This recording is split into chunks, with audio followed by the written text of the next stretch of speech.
What to do when times get rough. We just came out of a global pandemic, the COVID pandemic, and at the beginning of the pandemic, you know, countries and governments they urged their people, forced them actually to stay at home, work from home, and many people were laid off, especially in the hospitality industry. Another example can be like a recession. This year has been a good year, like there's more jobs than ever. But maybe in a couple of years, when you listen to this course, there won't be as many jobs available. Maybe there's a global recession going on and massive layoffs. Another example is increased competition or change of an industry. There's many industries that completely vanished while new ones were born. Remember Blockbuster, where you can hire DVD, and Netflix. People don't use Blockbuster anymore. It went bust, and now people use Netflix. Or how about Kodak? All those pictures that you used to develop in the Photoshops. Now everything is on your phone. So overnight, industries can change, and it can cause you massive layoffs if you work in an industry like that. What do you do about it? Well, it comes back to this lesson of having a job versus a career. A career is the best protection. If you have a job, you will be very vulnerable to these kinds of changes. But what do you do? What do you do when things get rough? I remember in the beginning of the COVID pandemic, it was really hard to find another job. I applied for so many jobs and I couldn't get any. People were not hiring. And I was also not able to get a promotion. Like, what do you do? So what I decided was I decided to study further for another accounting qualification. So I did 4 exams. I had like books like this. And I thought, you know what? The government is locking us up like in a prison at home. What else are you gonna do? So I decided to go to study and to get another accounting qualification, which helped me ultimately to get more pay rises in the future.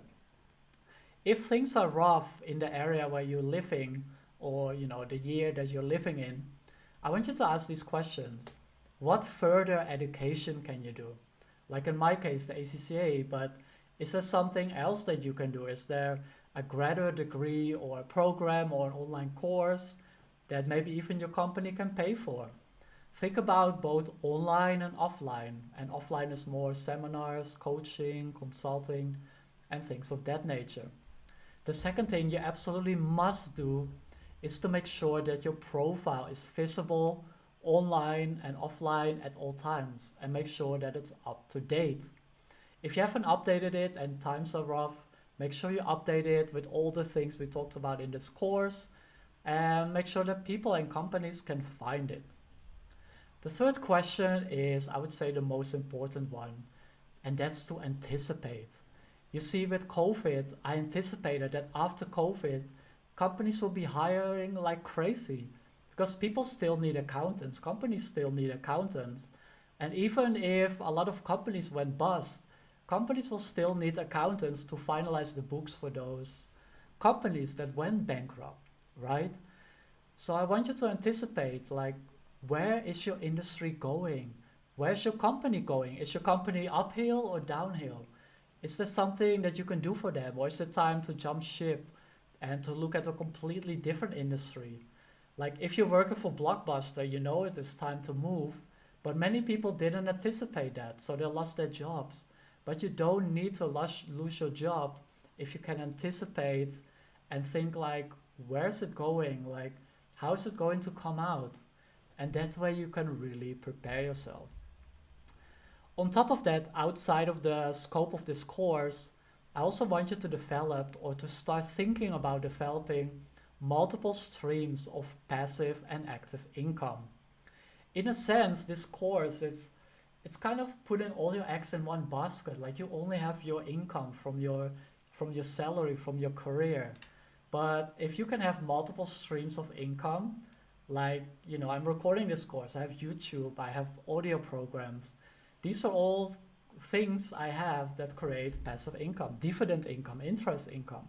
So start to think about it as well, because when you lose your job and you have a bit of cash coming in from that, it can really help to save your day. That leads to the next thing that's also outside the scope.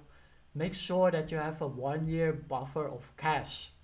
And actually, let's put it back inside the scope because I'm really passionate about this. If you have a 1 year buffer of cash, how do you think you will go into a negotiation? Do you really care if you don't get it? If you have a year of cash, it makes you more confident. Like, if I don't get it, I will get something else. And if they fire me, I have 12 months of cash in the bank. So why would I worry? And yeah, this will really help you to boost your confidence. And the opposite is true as well. If you don't have any cash, you're living paycheck to paycheck, you're not really in a good negotiation position, right? It's just really bad habit. So make sure that you start to save your money and have that buffer of cash available.